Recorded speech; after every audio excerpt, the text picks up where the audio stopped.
Namaste everyone.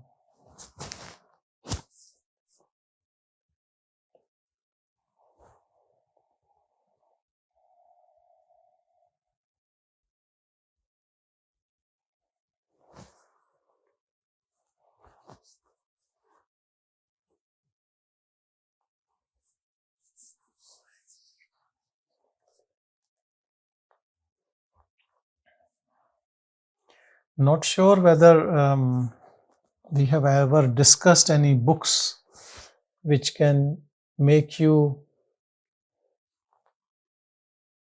remember what you are.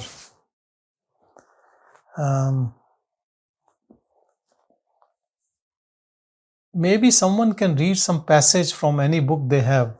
Maybe that is also very useful. Books like Ribukita,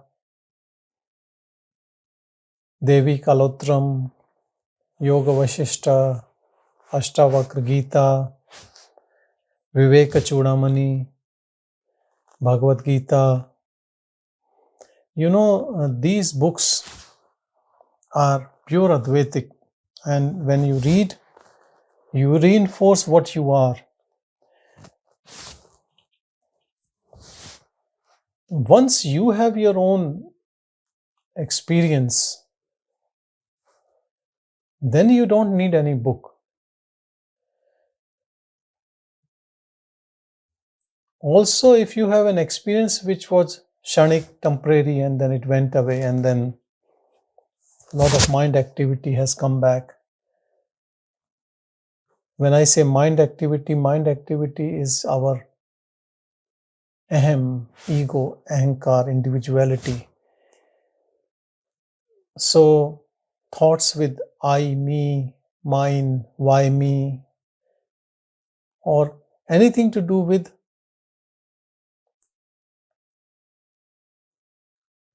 identity with the body mind. When it becomes too strong, then we need help of maybe reading a scripture on a regular basis, which can reinforce our true nature. But for the people in whom this ego identity is very, very mild or is transient, and the awareness is much more profound, then there is no need. Then just our attention to awareness is enough.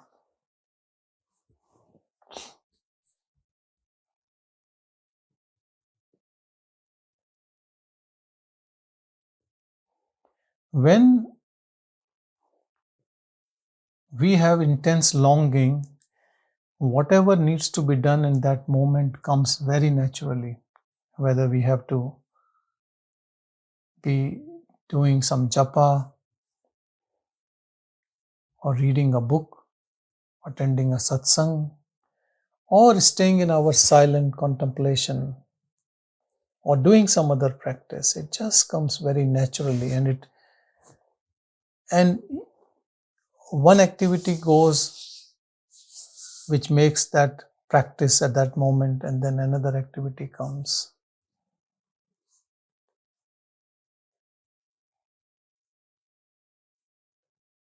Sometimes there is no need for any activity, but activity will happen of the body, even when you are in self-abidance.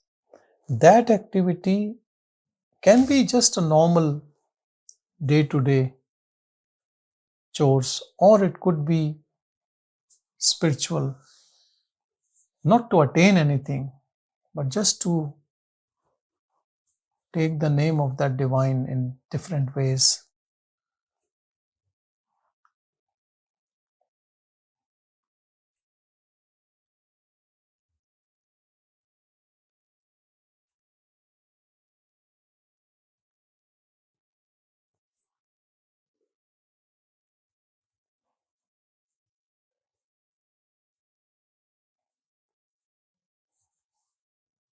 If someone wants to read anything, you can, or we can just contemplate in our own inner silence.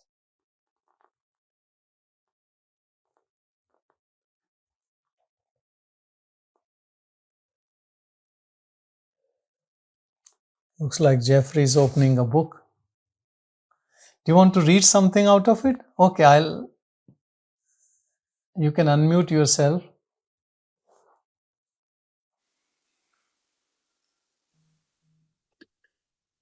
There are so many incredible, wonderful stories. This book is, I think, some 800 pages long. And I would say on every page, there's a lesson to be learned. Which is this book? This is Letters from Sri Ramana by Suri Nagama. Yeah, she was writing letters to her brother. Yes, writing letters to her brother. And she found it very helpful for her own sadhana. And so then once she found it was helpful, she continued writing them. And as I say, this is 800 pages. Only every page is, every section is really only a couple of pages with a particular relevant point. You can read anything what you wish to read, Jeffrey. You can read slowly. It would be so beautiful. Just let me see if I can see something that I've recently read. This was to do with the doer and the doing.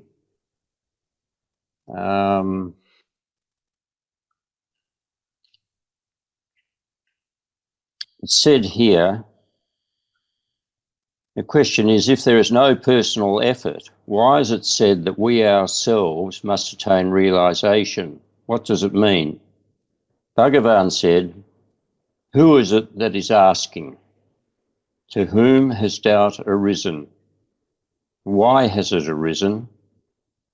First think that over and find out. The devotee, Swami, I am only inquiring why Lord Krishna said that. Bhagavan, that is what I am referring to. What exactly did Lord Krishna tell Arjuna? He told him, the deed will get done according to the doing. I am not the doer, I am the doer, watching the whole thing from above. Why do you worry? It is your body which does the killing of your relatives. Are you the body? No. Why then this bondage for you? Renounce the idea, he said. This means that he asks Arjuna to do the thing, but to give up the feeling that it is he that is doing it. That is personal effort. And so it goes on, you know. Yeah. Oh, the last bit here was saying,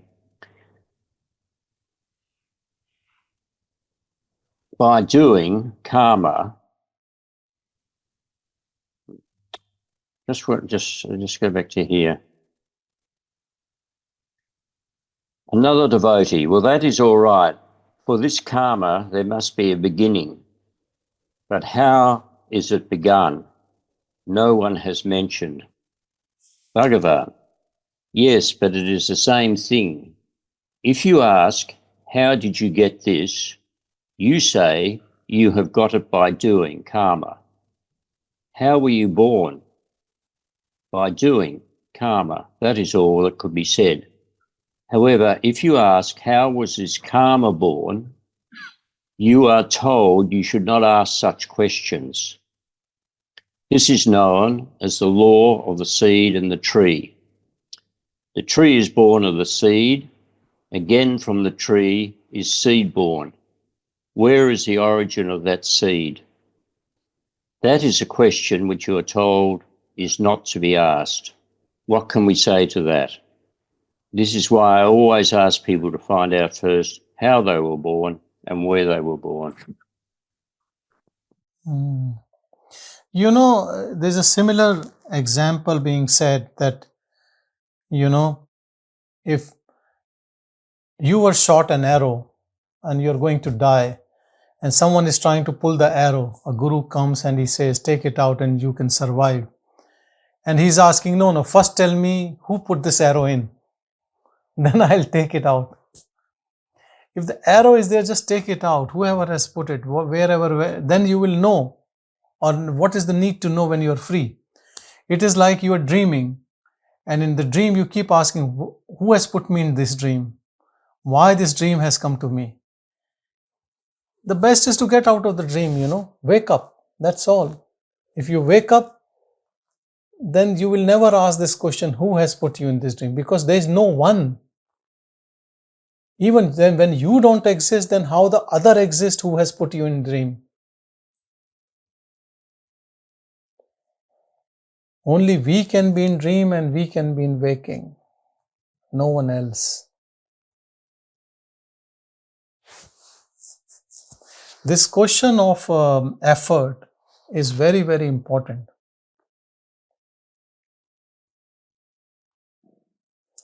Everything comes from this I.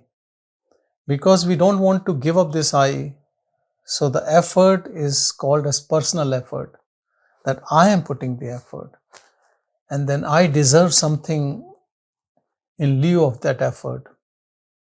Someone even asked me this question a while ago that, look, whatever you say I understand, and I do japa and then I do satsang and I do this. Because I do all this sincerely, then I deserve some time for entertainment. So at night, and then I watch TV and I listen to music and then I watch a movie and I spend few hours in entertainment. Is it okay? This is not okay, because that the person is thinking that they are doing something really big to be staying in silent, and they deserve some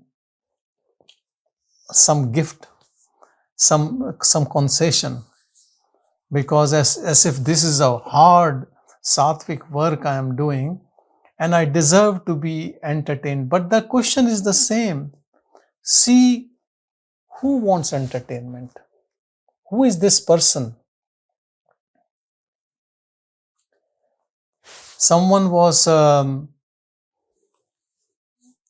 complaining about her spouse, and that is my patient, and had a lot of issues. The biggest issue is that he does not move out of the bed. He just watches telly all the time. In his bedroom there is a television. And then he told very innocently that, look, I'm suffering from a disease. I know that your intention is that I should go for exercise and walk. But with all this suffering, I also need some entertainment, I also want to watch television and watch the programs I love. Doc, try to understand my heart, my emotions. We all give these types of excuses to ourselves, Nobody is asking you to be awake. If you want to be in illusion and you love illusion, good luck. No issue with that. And if you're happy in illusion, stay happy in illusion. No need for anyone. If you are in deep sleep, no one should wake you up. You stay in deep sleep.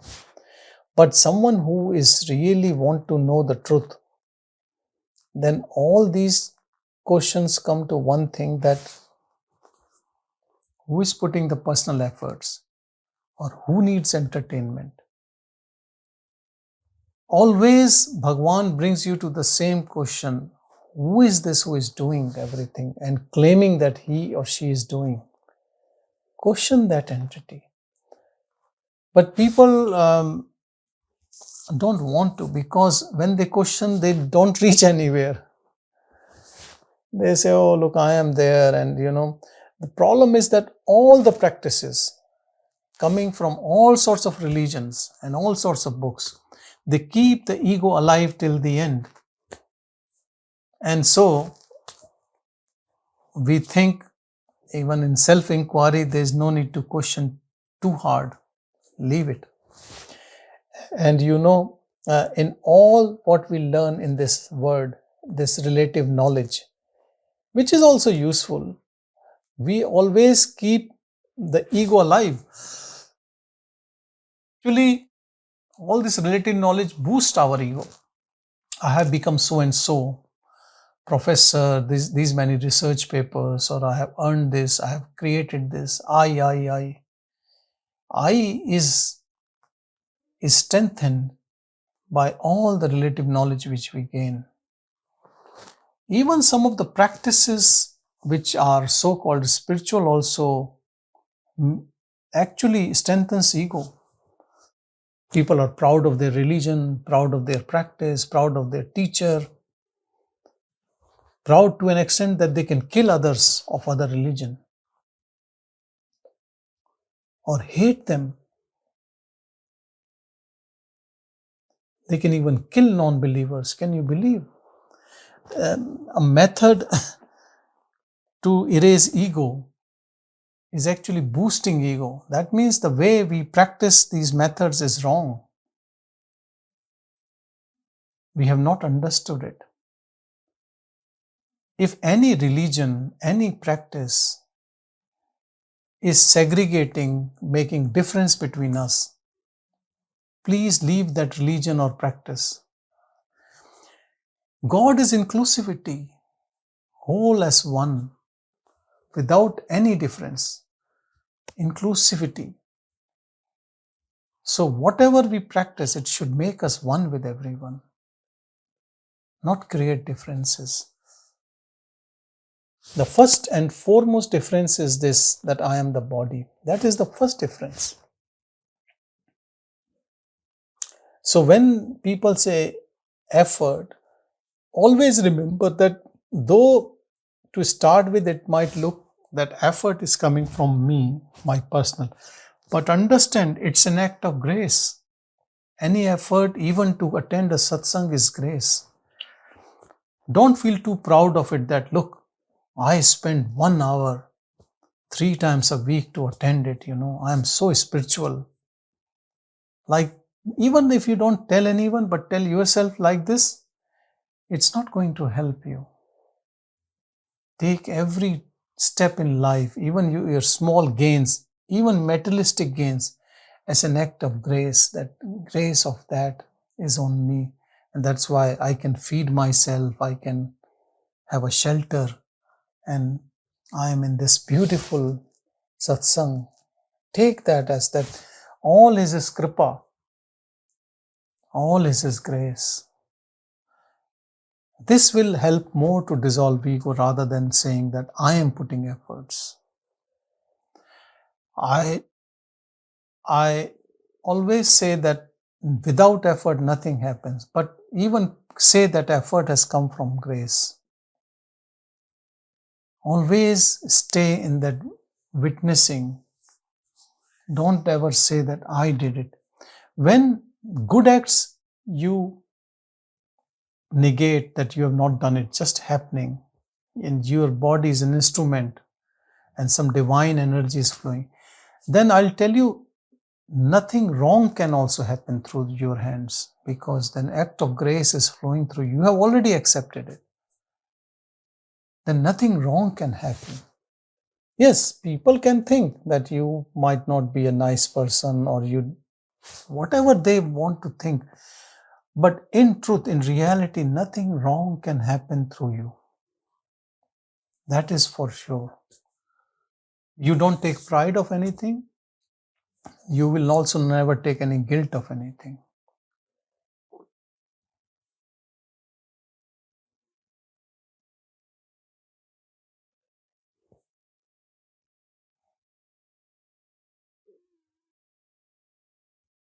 No one to be blamed. Things just happens.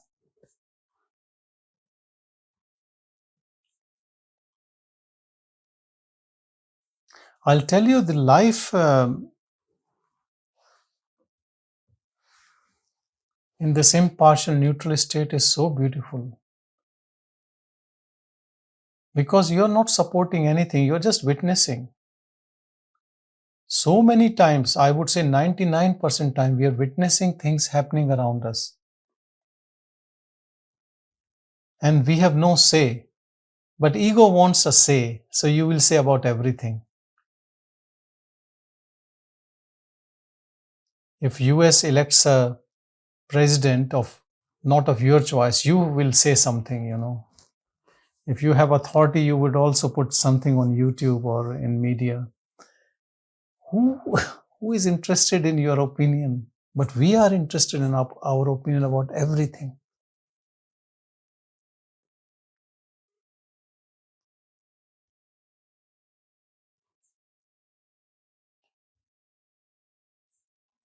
Witnessing is the nature of a sadhu, a saint. Not poking your nose in every affair of every Dick and Harry, commenting unnecessarily. Even if you don't comment in front of people, but in your mind. There's a lot of self-referential talks going on in every human being. This is the default mode network called as ego circuit. To break that circuit, the only thing which is helpful is witnessing. Witnessing comes with pure silence.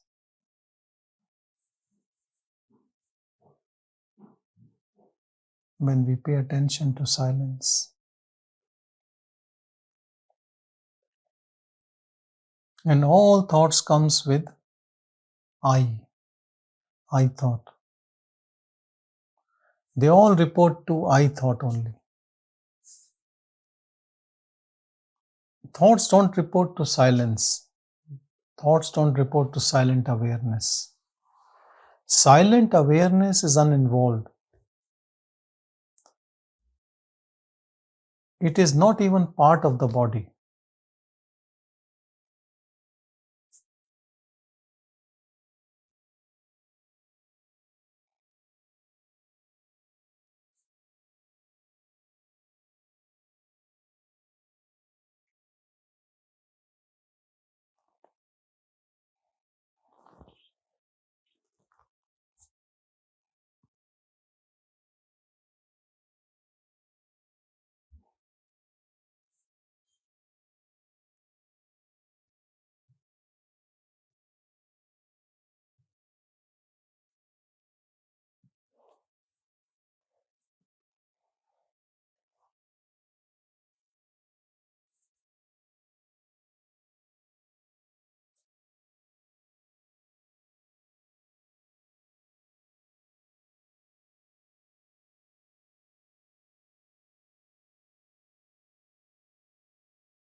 Yeah, look, I think there's a connection going on and off.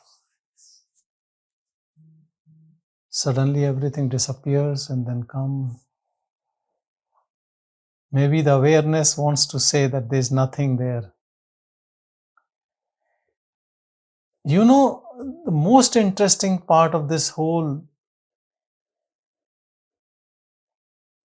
awareness, Atman, Brahman, is that the whole world is going in a way, good or bad or planned or unplanned, but no one will know that. You can know everything, but somehow it does not allow anyone to know itself, through which it is this whole thing is operating. Does not allow anyone except whom? Except itself. Not that a person knows, oh, Brahman, Atman. Yes, people can just talk from the books and then they can say that they have knowledge. But that is a bookish knowledge. That has no essence in it. Then we say that this Brahman chooses someone to whom it tells what I am. It chooses. So what it means, it chooses a person, you can say, with the grace, and that person is dissolved into that Brahman. So one ego less in this world. But then the other egos don't know. But the other egos who also wants to dissolve, they come close to that egoless entity, understands, their longing intensifies, and then that Brahman pulls them also into that, dissolves their ego. So this small type of a dissolving of ego continues in different parts on this earth and different times at same time. I think practice is important, and practice is important only to make your guru happy. This is what I feel. The whole thing is act of grace only. Whole act is of grace only.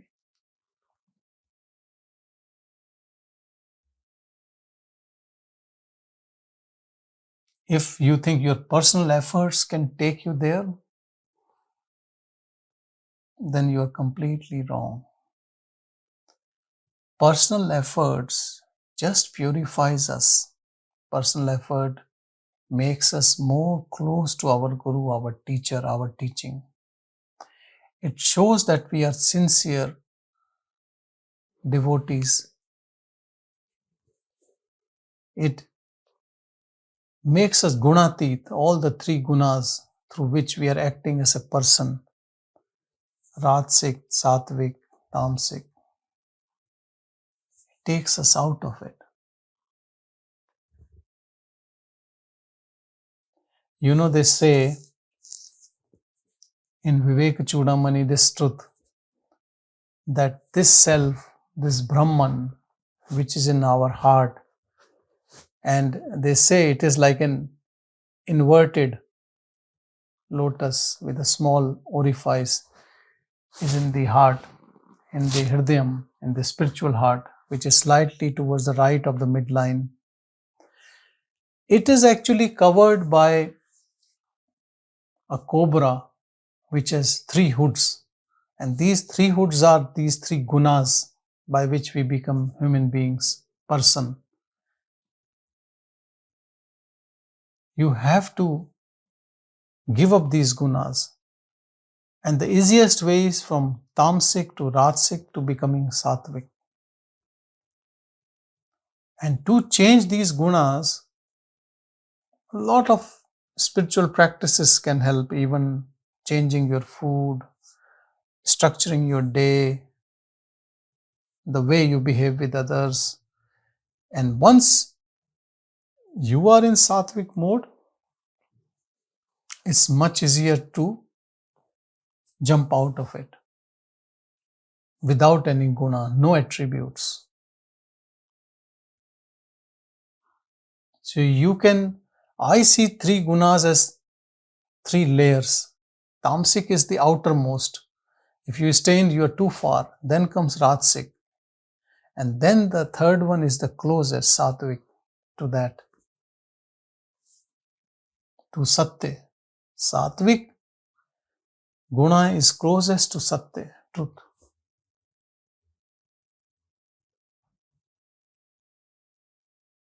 Now you are on the door, and when the door opens, you are in.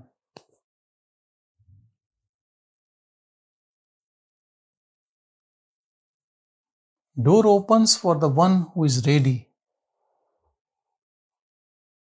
And the one who is ready is always in stillness, has given up all relationship with all the activities of the mind.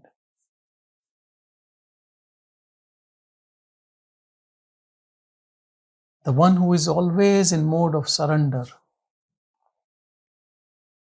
He knows that to win any game on this earth is losing truth. You win here, you lose there. You become far away from that awareness.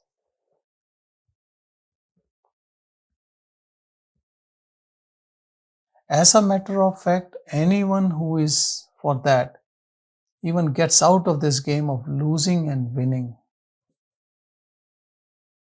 Whatever it is, it is.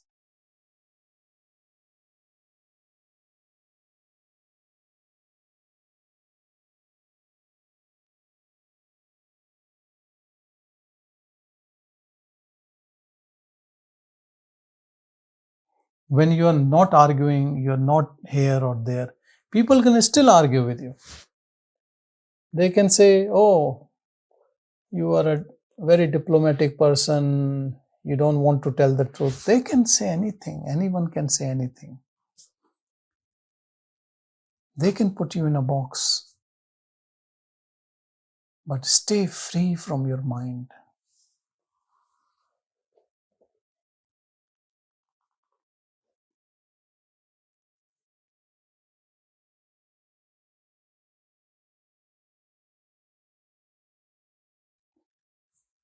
Always contemplate on what we all truly are. The first thing is we are uninvolved. Uninvolved means uninvolved with everything, anything. Do we feel that in our heart that I am uninvolved?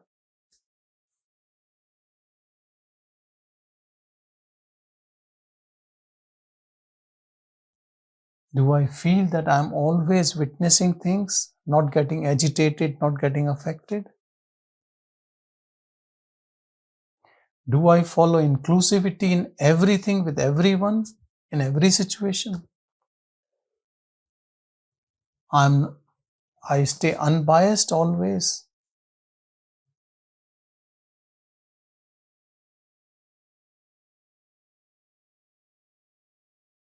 And then comes very important thing, that thoughts which makes me to do things, do I follow those thoughts and stay in doership mode, or the acts occurs spontaneously through the body and I am only a witness to it? Do we have that?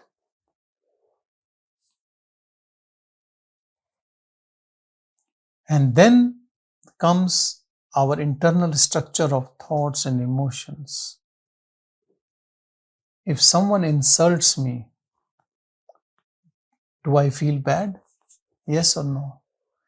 If I feel bad, how long that feeling of feeling bad lasts in me? Few seconds, few minutes, couple of days, or all my life? This will give you an answer how much we are trapped. Some people think spirituality as a magic. It will happen, you are free, and then you can do what you want to do, like next job. This is sorted out, now let's do the next. It is never like that. Have you seen any saint who has realized and then he is acting stupid? Bhagavan started with Kopina, ended with Kopina only. No, one single cloth on his body.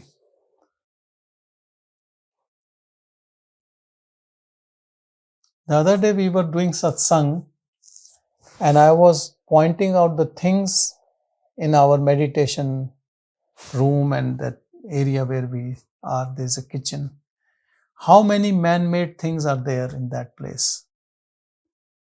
This was a very simple question. How many man-made things we have acquired in that small area?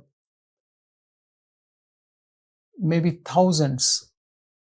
From the kitchen, cutlery, utensils, gadgets, lights, tiles. So many things we carry in our house. See, how many? How many are natural products which have just come on a tree? How many things which have come on a tree are inside your house? Everything is man-made, artificial. How much we have collected. Now go back to Bhagavan. how much artificial things he collected. Only one kopina.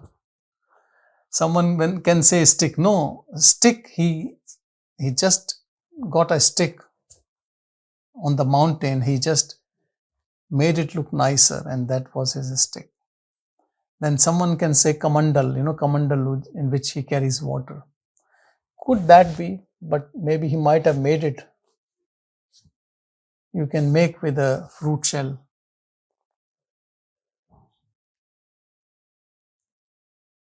And living in a cave, natural, not man-made. Living so naturally. It's so less things which are man-made.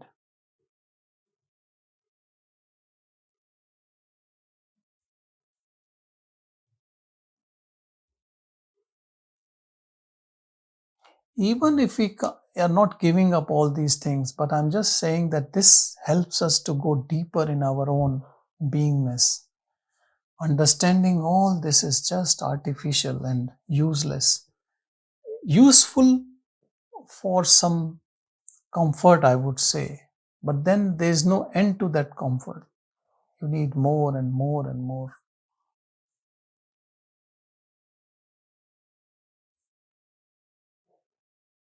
When you have to know that, which does not even have a body, does not even have a mind to keep you entertained, does not have senses for pleasure, then also you are 100%, isn't it? They say Purnamida, Purnasya. It's always complete, it's always whole, even without anything. One thing less, we feel incomplete.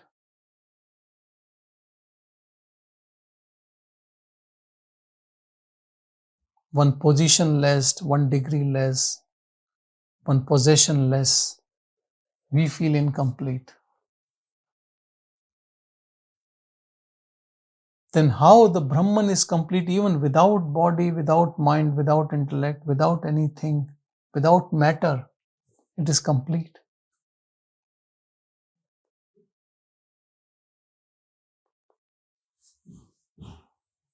How can we be complete? That means right now, whatever we have or we don't have, we should start feeling contented and complete now. Because we still have too much than what we actually are. This is what I'm trying to bring to your notice, that we have too many things, thousands and thousands of extra things, which don't make us complete, which actually makes us greedy and gives us a feeling of fake completeness, and then also making us feeling that we might need more of these things.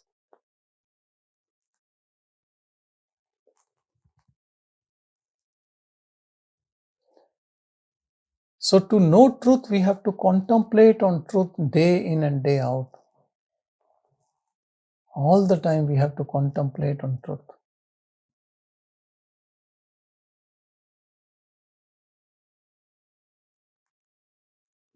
Yesterday I met few people and they were trying to talk on spirituality, and they took this topic of indulgence. And you know this thing about indulgence, everyone speaks according to their own thought process, their own conditioning, what they want to say with indulgence. And they were saying, like, if someone drinks 2 standard drinks a day, it's not indulgence. We talk about complete abstinence from alcohol, and someone is saying that 2 standard drinks is fine. And then everything, any act which you do, you can justify that this is moderate.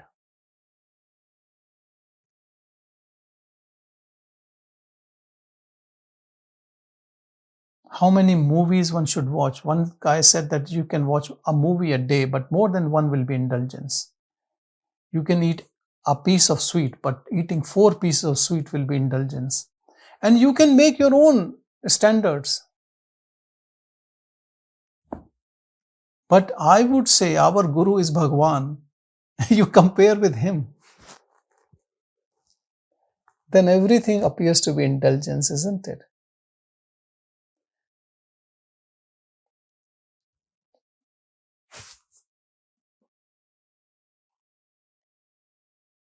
When our attention is on awareness, then these sense organs, whether they are engaged with a thing or not, our bliss is unaffected.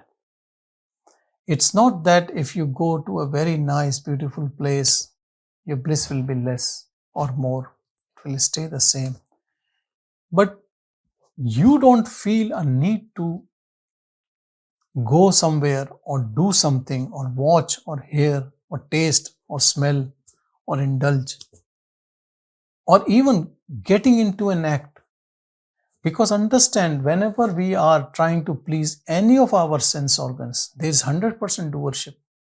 When we want to please, I'm not saying things don't happen naturally. All the time they happen spontaneously. We get good food, good company, good place we go. Something is being arranged, someone decides. Sometimes we also decide. But when we say we are looking forward to do this, and then I need to do this, and I have to grab this, and I have to listen to this, and I have to, otherwise, what will happen is you can know when that thing is being removed from you or it does not happen and you feel upset. That shows that it was your indulgence in that which wanted that stuff to be done or to be acquired. So we don't have to give up anything. That is not I'm saying. My say is that how much you are for things after them, and how much you get affected when you don't get them, and how much you feel also happy when you get them. That means there is no impartial, there is a doership, there is a lot of holding on to things. This needs to go.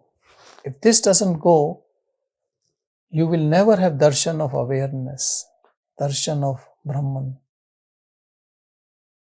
darshan of Bhagavan in you. Never. Because same mind which needs to be merged here is moving outward from this ego which wants these things. The moment it settles here, it does not want anything. You can be a king, next moment you can be a pauper, but the inner bliss has no interest in any of, and it will not be affected. It has no relationship with outward situation.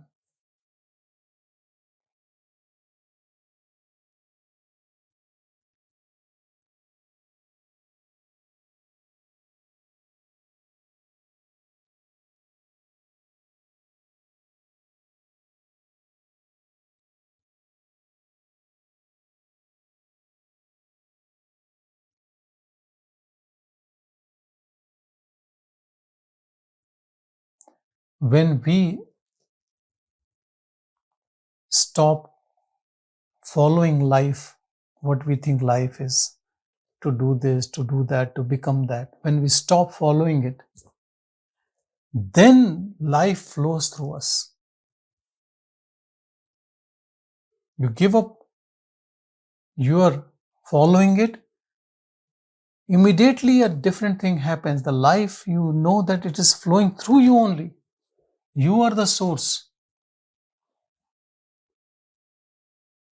And then we feel so ashamed that I was chasing all these objects and I am the source. And I thought I am this 5 feet, 6 feet structure which is a head and toes running for something.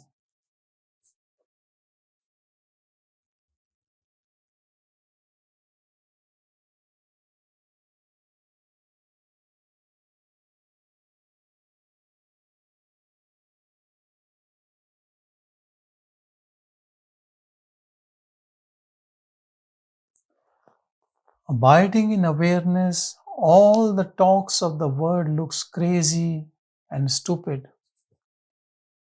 When you read news channels, you listen to news, you watch people, watch so-called intellectual programs, they all look crazy programs of idiots. I'll tell you, this is just mad word. Some mads have degrees, some mads have no degrees. That's the only difference. The mads who have degrees are called as intellectuals.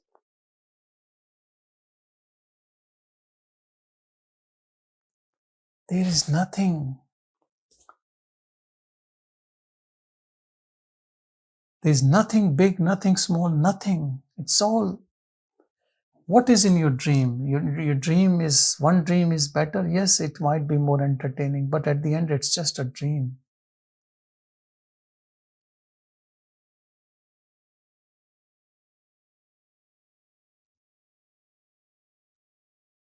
Whole truth is in awakening yourself in truth. Like people in this world, they are all after something, some knowledge, some object, some being, relationship, something which is solid, which is matter, which is gross. But this looking gross is just a thought.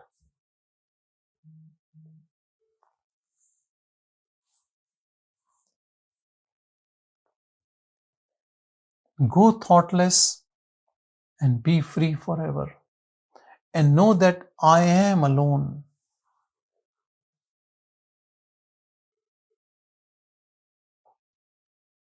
I am the source. And I am the witness only. I am the witness of this body, I am the witness of other bodies, I am just witness of everything. I have no religion, I have no name, no caste, no country, no mind, no body. I am unborn. Somehow I am unborn and on me this body is being imposed. Can you understand this? I am unborn. And my survival has nothing to do with body.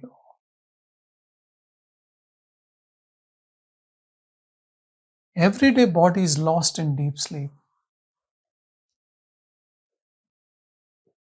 And I survive.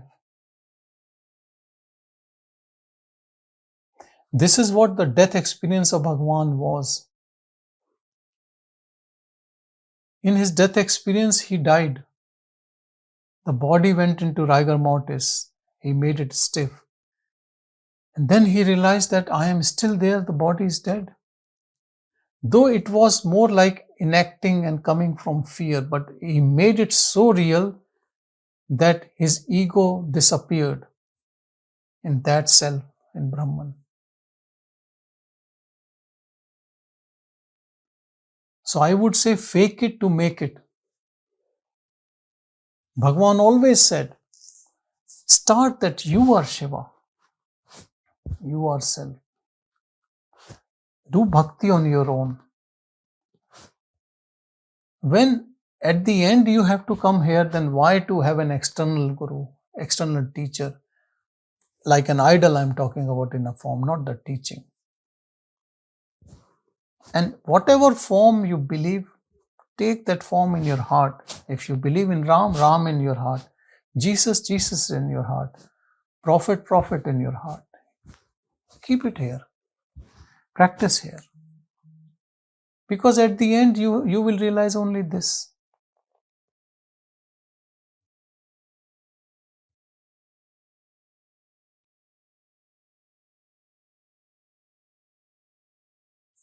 Look, someone has even realized this. I can see.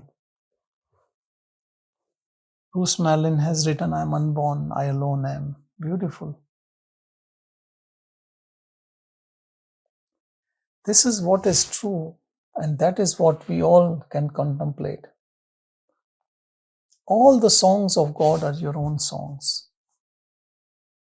They are own on you.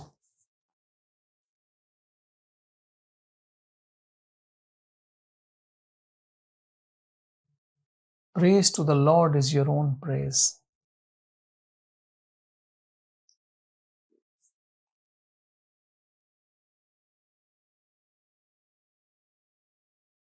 Anal Haq, I am that I am, nothing else.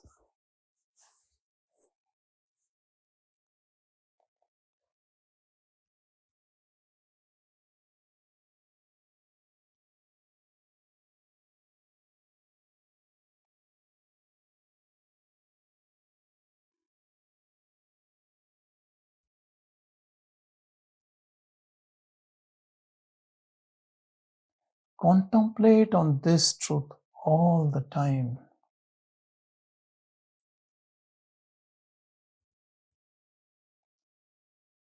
And one day you will disappear from this body. This is my guarantee.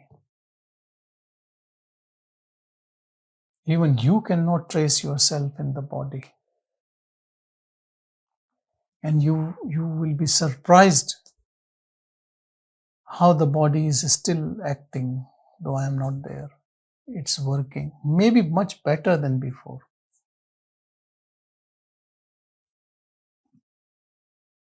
Then what the intention comes, what it says, what the action is, all in harmony and same. As if it is a transparent body where nothing can be hidden. No personal stories, no skeletons, nothing. Nothing to hide. Because there's no guilt, there's nothing wrong also. What to hide? We have made rules for ego. This is right, this is wrong, this is mine, this is not mine.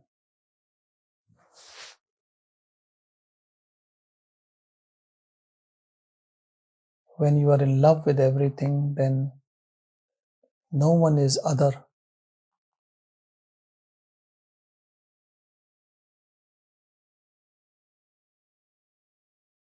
Knowing self in you is knowing self in everything.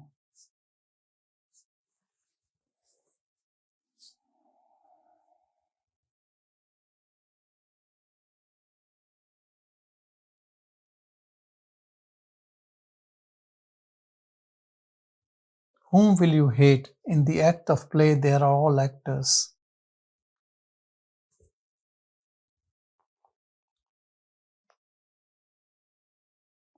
The one in dream can only hate others. The one who is awakened cannot hate. Because it's all one, nothing is separate.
Let effort come to know him. But don't say, I am putting effort. This is personal effort. And I'm struggling and I'm doing so much. If you have this bhav, this type of intention, it will actually will create more harm than good.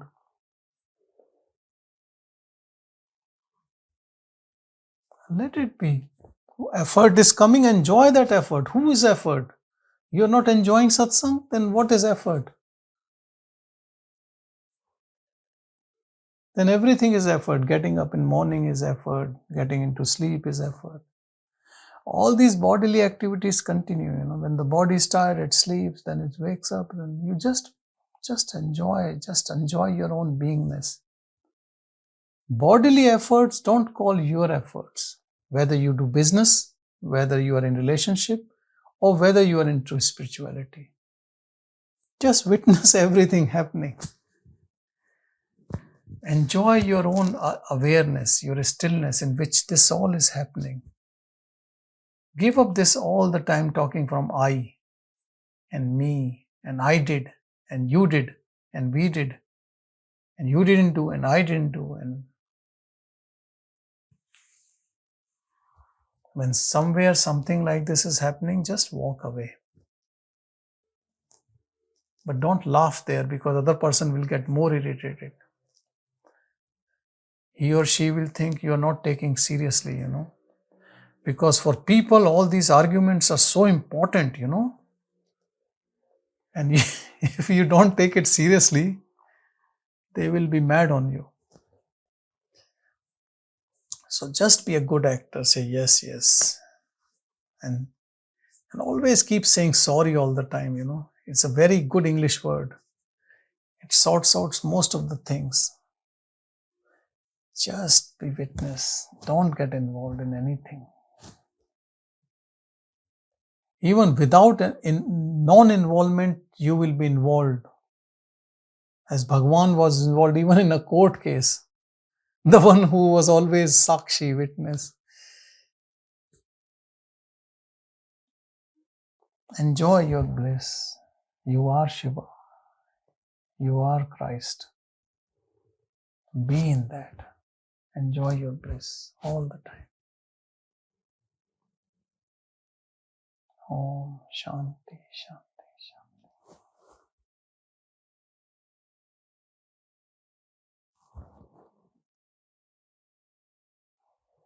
Thank you, everyone. Thank you, Jeffrey. This was really nice, Someone reads something which can help us to contemplate deeper.